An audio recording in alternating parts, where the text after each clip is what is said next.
Bali za mdau tena, ndugu zangu, sasa naomba tuendelee na PowerPoint presentation. Sasa hivi tutaangalia namna kuadi picture kwenye PowerPoint presentation. Unapoandaa PowerPoint presentation, unataka uadi picture. Utaadi picture vipi? Utaadi vipi? How to add picture or image in PowerPoint presentation. PowerPoint yetu kwenye tutorial ya kwanza tuliandika kwamba PowerPoint presentation demo, ambayo ndio hii hapa. Kazi yetu tunaifungua kwa kuendeleza pale pale tu. Hapa inafunguka. Baada ya kuingia hapa, tulisha create slide 1, tuka create slide 2, hapa. Kwa hiyo tunakuja slide ya 3 ambayo tunaandika new hapa. Unapoandika new, unakuja hapa, unaweza kaandika continue au kapiga hivi, au kaandika hapa kitu kimoja, kaandika labda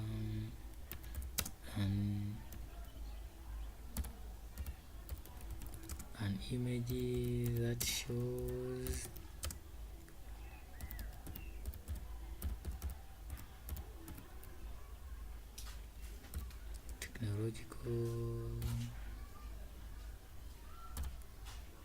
technological skills logo. Hii hapa unakuja hapa kwenye nani hapa, unaweza ukahadi picha. Sasa picha una hadi hapa. Hii hapa ni picture, hii hapa ni picture. Kwa hiyo unaweza ukahadi picture hapa.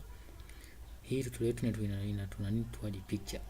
Kwa hiyo tuna hadi picture, tunaangalia kwenye logo ambayo hiyo tumesema, au tunani, tunakuja hapa labda kwenye faili gani kuna hiyo picha, maybe tuende kuja hapa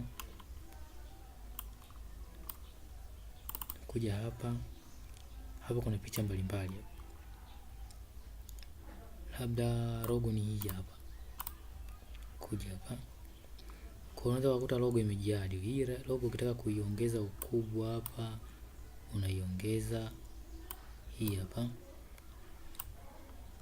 ambayo logo yenyewe tulikuwa tumeisema hapa ni image that shows technological skills logo. Hii hapa tayari. Hapa tumeweka baada ya kuangalia namna ya kuadd picture kwenye PowerPoint presentation.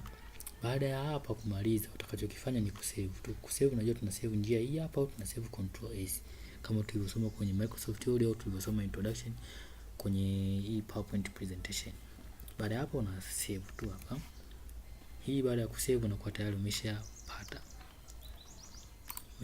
hapa, umesha save tayari. Hapa inakuwa haina shida tena. Hii ndio namna ya kuadi technological, kuadi na nini image katika PowerPoint presentation. Asanteni kwa kunisikiliza.